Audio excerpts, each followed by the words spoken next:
of the Apache Indians. In the beginning, the world was covered with darkness. There was no sun, no day. The perpetual night had no moon or stars. There were, however, all manner of beasts and birds. Among the beasts were many hideous, nameless monsters, as well as dragons, lions, tigers, wolves, foxes, beavers, rabbits, squirrels, rats, mice, and all manner of creeping things, such as lizards and serpents. Mankind could not prosper under such conditions, for the beasts and serpents destroyed all human offspring. Hey, Geronimo's numbers is 4. It's 4:44 a.m. How There were weird. two tribes of creatures, the birds or the feathered tribe, and the beasts. The former were organized under their chief, the eagle. These tribes often held councils, and the birds wanted light admitted. This the beasts repeatedly refused to do. Finally, the birds made war against the beasts. The beasts were armed with clubs, but the eagle had taught his tribe to use bows and arrows. The serpents were so wise that they could not all be killed. One took refuge in the cliff of a mountain in Arizona, and his eye, changed into a brilliant stone, may be seen in that rock to this day. The bears, when killed, would each be changed into several other bears, so that the more bears the feathered tribe killed, the more there were. The dragon could not be killed either, for he was covered with 4 coats of horny scales, and the arrows would not penetrate these. One of the most hideous, vile monsters, nameless, was proof against arrows. So the eagle flew high up in the air with a round white stone, and let it fall on this monster's head, killing him instantly. That kind of sounds like Daniel and the stone that smashes the beast. A symbol of this stone is used in the tribal game of Ka. They fought for many days, but at last the birds won the victory. After this war was over, although some evil beasts remained, the birds were able to control the councils, and light was admitted. Then mankind could live and prosper. The eagle was chief in this good fight. Therefore his feathers were worn by man as emblems of wisdom, justice, and power.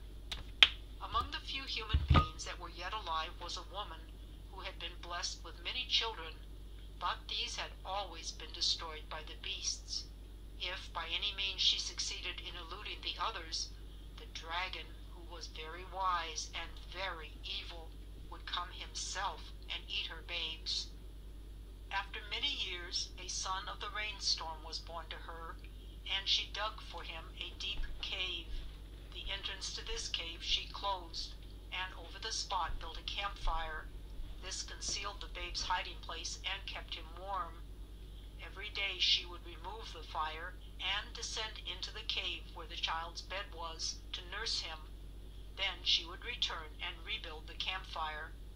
Frequently the dragon would come and question her, but she would say, "I have no more children. You have eaten all of them." When the child was larger, he would not always stay in the cave, for he sometimes wanted to run and play. Once the dragon saw his tracks. Now this perplexed and enraged the old dragon, for he could not find the hiding place of the boy. But he said that he would destroy the mother if she did not reveal the child's hiding place. The poor mother was very much troubled. She could not give up her child, but she knew the power and cunning of the dragon. Therefore she lived in constant fear. Soon after this, the boy said he wished to go hunting. The mother would not give her consent. She told him of the dragon, the wolves, and the serpents. But he said, "Tomorrow I go." At the boy's request, his uncle, who was the only man then living, made a little bow and some arrows for him, and the two went hunting the next day. They trailed the deer far up the mountain, and finally the boy killed a buck. His uncle showed him how to dress the deer and broil the meat. They broiled 2 hind quarters, one for the the child and one for his uncle. When the meat was done, they placed it on some bushes to cool. Just then the huge form of the dragon appeared. The child was not afraid, but his uncle was so dumb with fright that he did not speak or move. The dragon took the boy's parcel of meat and went aside with it. He placed the meat on another bush and seated himself beside it. Then he said, "This is the child I have been seeking. Boy, you are nice and fat, so when I have eaten this venison, I shall eat you." The boy said, "No, you shall not eat me, and you shall not eat that meat." So he walked over to where the dragon sat and took the meat back to his own seat. The dragon said, "I like your courage, but you are foolish.